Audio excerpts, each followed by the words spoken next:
Hello friends, नमस्कार। स्वागत है अपना YouTube channel Ramvilas study point पे। आज ये लाइट का दूसरा भाग है, यानी प्रकाश का दूसरा भाग है। इसके पहले वाले वीडियो में हम देखे थे कि किसी वस्तु को हम किसके माध्यम से देख पाते हैं। अगर प्रकाश नहीं होगा तो क्या किसी वस्तु को हम देख पाएंगे, और यदि प्रकाश के माध्यम से देखते हैं तो कैसे देखते हैं। इसका रीज़न हम लोग पिछले वीडियो में जान चुके हैं। आज हम लोग जानेंगे कुछ पदार्थों के बारे में, पारदर्शी पदार्थ, अपारदर्शी पदार्थ और पारभासी या अर्ध पारदर्शी पदार्थ। इंग्लिश देखिए तो transparent, opaque and translucent, semi transparent. देखेंगे पारदर्शी पदार्थ। आप लोग देखे होंगे कि लालटेन हो या फिर कोई भी बल्ब हो, उसमें देखे होंगे कि शीशा या कांच ही लगाया जाता है। ऐसा क्यों? ऐसा कभी आप सोचे हैं क्या? उसकी जगह पर टीन लगा देंगे तो क्या होगा, क्या प्रभाव पड़ेगा? तो इसके बारे में हम लोग आज जानकारी लेंगे। यहाँ देखेंगे पारदर्शी वस्तु में कि पारदर्शी वस्तु किसे कहते हैं। नाम से ही पता चल रहा है, पारदर्शी।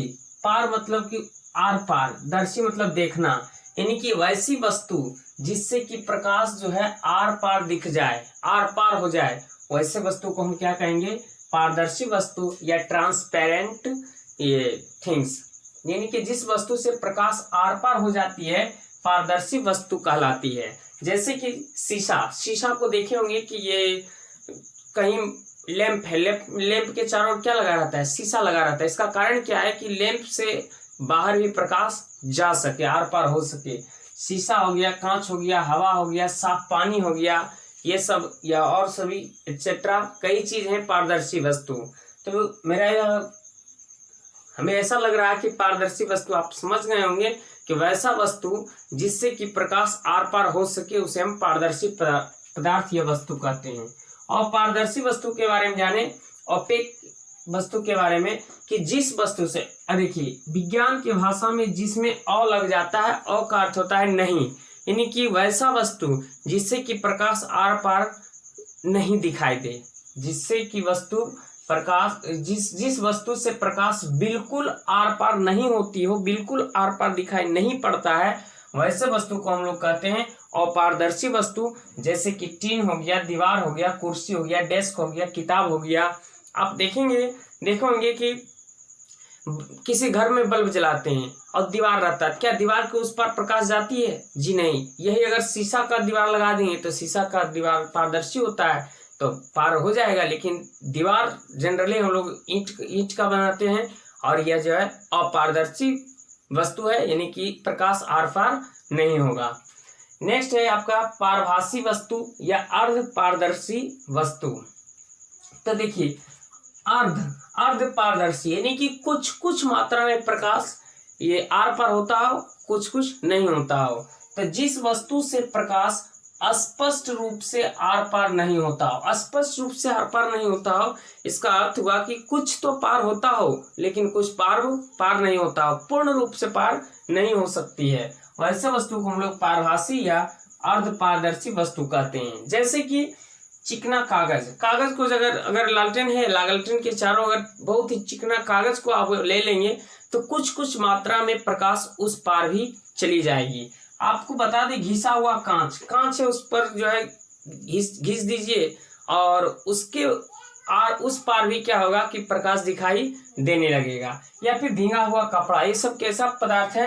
ये अर्ध पारदर्शी या पारभासी वस्तु है। पारभासी मतलब कि वैसा वस्तु जिससे कि प्रकाश स्पष्ट रूप से आर पार नहीं हो सके, उसे हम पारभासी या अर्ध पारदर्शी वस्तु कहते हैं।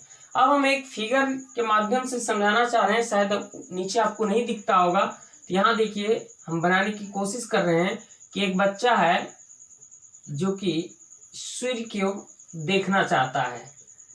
एक बच्चा जो कि सूर्य को देखना चाहता है, ये क्या किया? ये अपने आंखों के सामने एक जो है पतली सी खोखले नली वाला एक पाइप लिया, और जो कि सीधा एकदम स्ट्रेट में ये देखता है। स्ट्रेट आंख के सामने रखा, जैसे कि ये मान लीजिए नली है, ये खोखली नली के माध्यम से सूर्य को देखता है, सूर्य को देख रहा है, तो ये आसानी से सूर्य को देख पाता है।